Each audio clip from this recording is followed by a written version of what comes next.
आज के बहुत संवेदनशील विषय पर्यावरण पर यहाँ इकट्ठा हुए सभी भाइयों और बहनों, छात्रों और सभी सम्माननीय अतिथिगण, सबको मेरा नमस्कार। मैं एक पहेली से शुरू करता हूं कि दिल्ली में अभी बहुत हवा खराब है। यह सच है, यह हमारे लिए चुनौती है। दिल्ली में 450 से भी अधिक इतना सीवियर पोल्यूशन का एयर क्वालिटी इंडेक्स है, लेकिन उतना ही ट्रैफिक, उतनी ही आबादी, उतने ही इंडस्ट्रीज और उतना ही कचरा होकर भी बंगलोर में एयर क्वालिटी इंडेक्स 90 है, मुंबई में 120-125 है, हैदराबाद में 150 है, चेन्नई में 100-125 है। तो ये क्यों होता है? दिल्ली में ऐसा क्या है कि उतनी आबादी के, उतनी ट्रैफिक के, उतने कचरे में, उतनी इंडस्ट्री के अन्य शहरों की तुलना में यहाँ बहुत ज़्यादा प्रदूषण है? क्या कारण है? There are 3 reasons which are special to Delhi. The dust. Dust has become a predominant factor in Delhi pollution.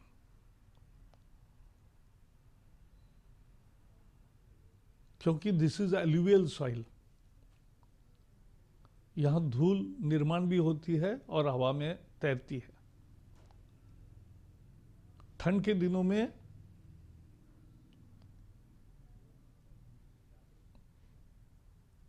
Himalaya से ठंड हवा आती है और सारी नदियों से मॉइस्चर बाहर आता है सुबह, और उस समय हवा नहीं बह रही है। तब जाके सारी धूल के कण, PM 2.5 के कण बनकर एक प्रदूषण की लपेट है। और तीसरा कारण है पराली। पराली 40-45 दिन यह बहुत बड़ा संकट रहता है। अभी पराली का दिल्ली के पोल्यूशन में 40% कंट्रीब्यूशन है।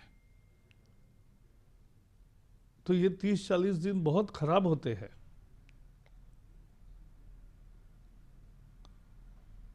ये 3 अलग कारण है जो अन्य बंगलोर में, मुंबई में, चेन्नई में नहीं है।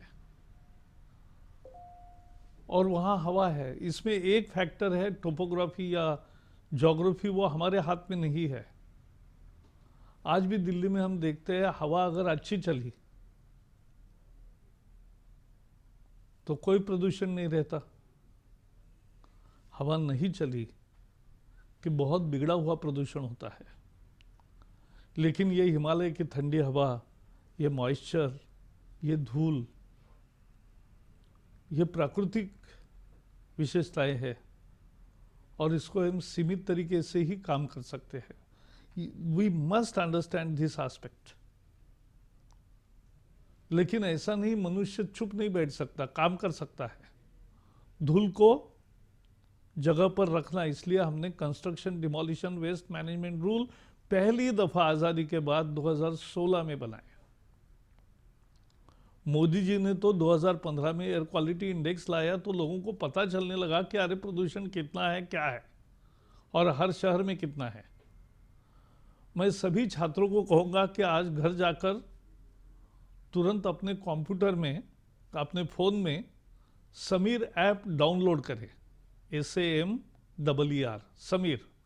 आपका दोस्त भी होगा कोई समीर, तो उसी का नाम याद रख के ये डाउनलोड करो ऐप।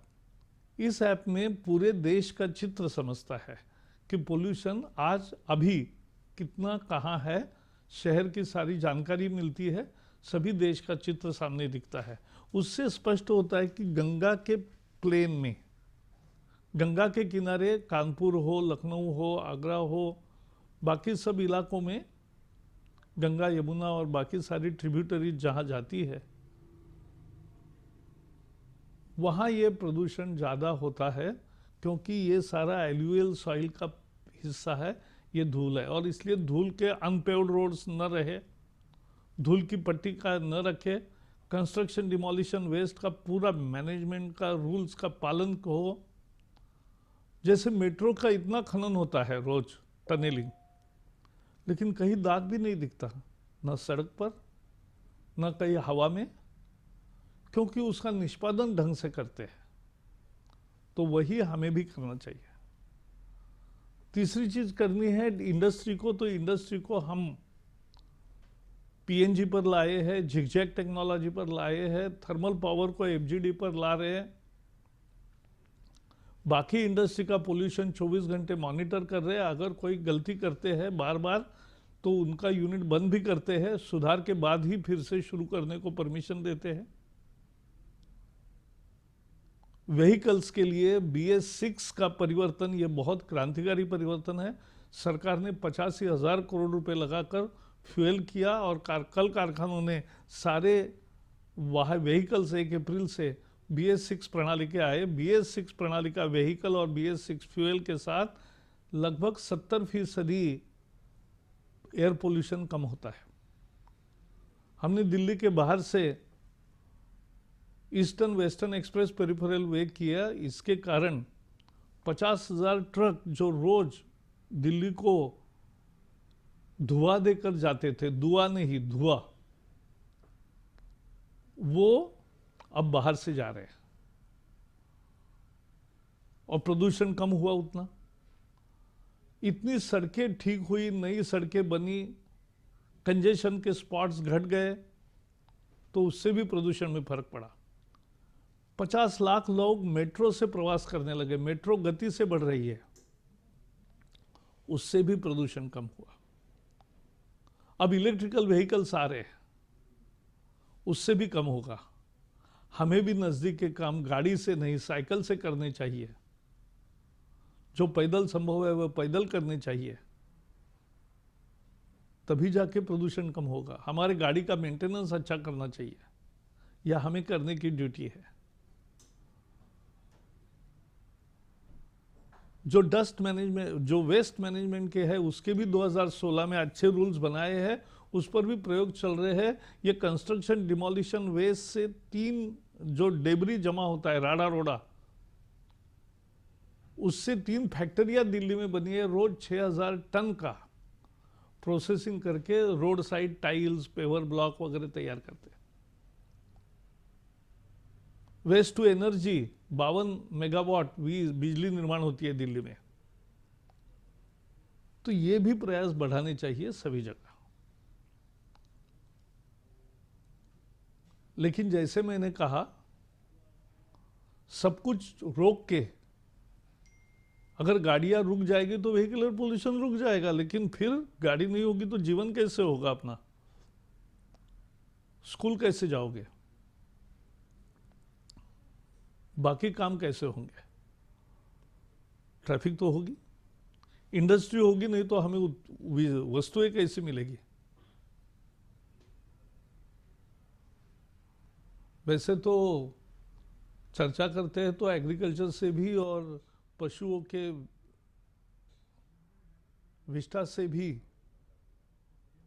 प्रदूषण होता है, लेकिन इसके लिए सब नहीं रोक सकते हैं। हमें प्रदूषण को एक मर्यादित सीमा में काम करना चाहिए, और इसलिए दिल्ली के लिए हमने एक अलग कमीशन बनाया है। मुझे पूरा विश्वास है कि वो काम करेगा। और जहाँ भी गैप है, जहाँ भी उल्लंघन हो रहा है नियमों का, डीजल जनरेटर सेट चल रहे हैं, पावर नहीं मिला है अनेक टावर्स को, तो वो मिलना चाहिए। नहीं तो डीजल इंजन जलेंगे तो प्रदूषण बढ़ेगा। तो ये सब बातें होगी। मुझे पूरा विश्वास है कि आपकी इस चर्चा में बहुत सारा विचार मंथन होगा और आप अच्छा ज्ञान लेकर और एक प्रतिज्ञा करके संकल्प लेकर जाओगे वापस कि प्रदूषण के कम करने के लिए जो भी कर सकते हैं हम करेंगे। जय हिंद।